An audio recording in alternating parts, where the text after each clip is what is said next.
یہ دنیا بھی بہت عجیب جگہ ہے۔ یہاں کسی دیندار یا ولی کے گھر بدکار کا پیدا ہونا یا کسی گناہ گار کے گھر ولی کا پیدا ہونا کچھ اچنبے کی بات نہیں۔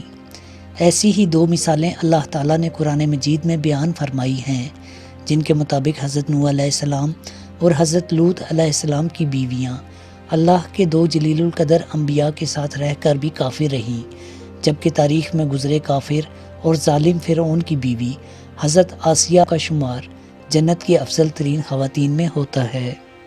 ایسی ہی ایک مثال ابلیس کے پڑپوتے حامہ کی بھی ہے۔ یہ وہی ابلیس ہے جو اس کائنات میں ہونے والے تمام گناہوں کا روح رواں ہے اور انسانوں کو گناہوں کی ترغیب دیتا اور ان کی دنیا و آخرت کی تباہی میں اہم کردار ادا کرتا ہے۔ لیکن اسی ابلیس کا ایک پڑپوتا جو حامہ کے نام سے مشہور ہے، یہ ان جنات میں سے تھا جو حضرت آدم علیہ السلام کے بیٹے حضرت حابیل کے خون میں شریک تھے۔ اس کے باوجود کتب احادیث میں حامہ کا ذکر انتہائی احسن الفاظ میں بیان ہوتا ہے۔ مختلف احادیث کے مطابق حامہ نے اپنے گناہوں سے توبہ طائب ہو کر بہت سے انبیاء علیہم السلام کی صحبت اختیار کی اور اس نے آسمانی کتابوں کا علم حاصل کیا۔ ابو نعیم اور امام بہقی حضرت عمر رضی اللہ تعالیٰ عنہ سے روایت کرتے ہیں کہ ہم حضور پاک صلی اللہ علیہ وآلہ وسلم کے ساتھ ایک پہاڑ پر بیٹھے تھے کہ ایک بوڑھا آدمی اپنے ہاتھ میں عصا لیے آیا اور نبی کریم صلی اللہ علیہ وآلہ وسلم کو سلام عرض کیا۔ اس کی آواز جنوں کی سی تھی۔ آپ علیہ الصلوۃ والسلام نے دریافت کیا کہ تم کون ہو؟ اس نے کہا میں جن ہوں اور میرا نام حامہ بن اہیم بن عقیس بن ابلیس ہے۔ پھر حضور اکرم صلی اللہ علیہ وآلہ وسلم نے دریافت فرمایا کہ تمہاری عمر کتنی ہے؟ اس نے کہا کہ یا رسول اللہ صلی اللہ علیہ وآلہ وسلم، میری عمر اس دنیا سے تھوڑی کم ہے۔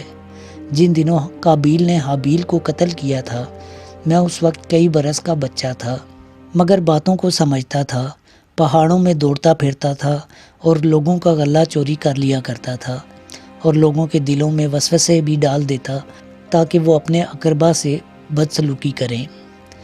حضور اکرم صلی اللہ علیہ وآلہ وسلم نے فرمایا تب تو تم بہت برے ہو۔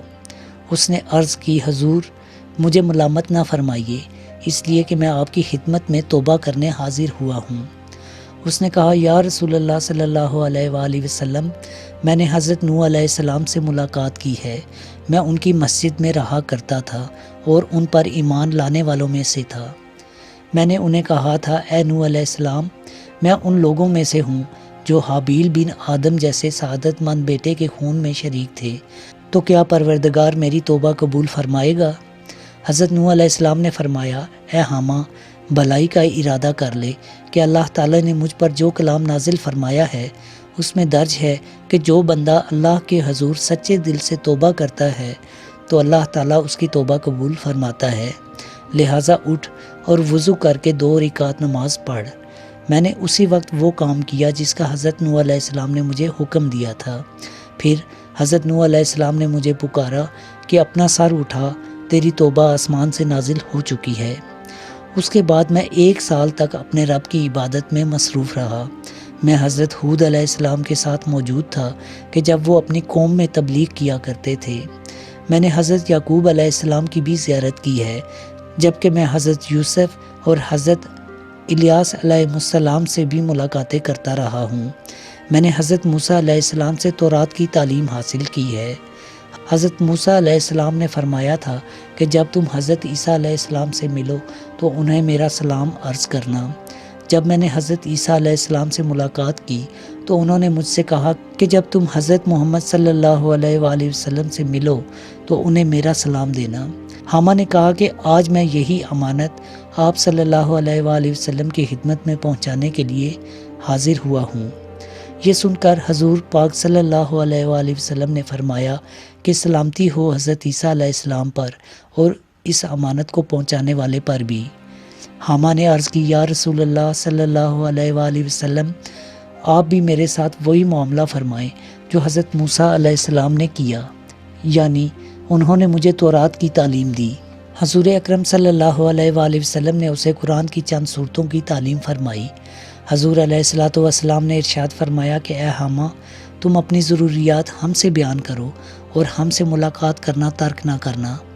حضرت عمر رضی اللہ تعالیٰ عنہ فرماتے ہیں کہ جب رسول اللہ صلی اللہ علیہ وآلہ وسلم نے اس دنیا سے پردہ فرما لیا تو پھر ہمیں حما کی خبر نہیں اور یہ بھی معلوم نہیں کہ وہ زندہ ہے یا نہیں۔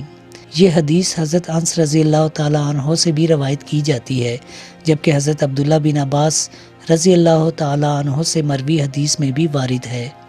اس حدیث کی متعدد سندیں ہیں، جس کی وجہ سے یہ حدیث حسن کے درجے میں شمار کی جاتی ہے۔ اس کے علاوہ امام جلال الدین سیوطی اپنی کتاب لقط المرجان فی احکام الجان میں ام المومنین حضرت عائشہ رضی اللہ تعالیٰ عنہ سے روایت کرتے ہیں کہ نبی کریم صلی اللہ علیہ وآلہ وسلم نے فرمایا کہ حامہ بن اہیم بن عقیس بن ابلیس جنت میں ہے۔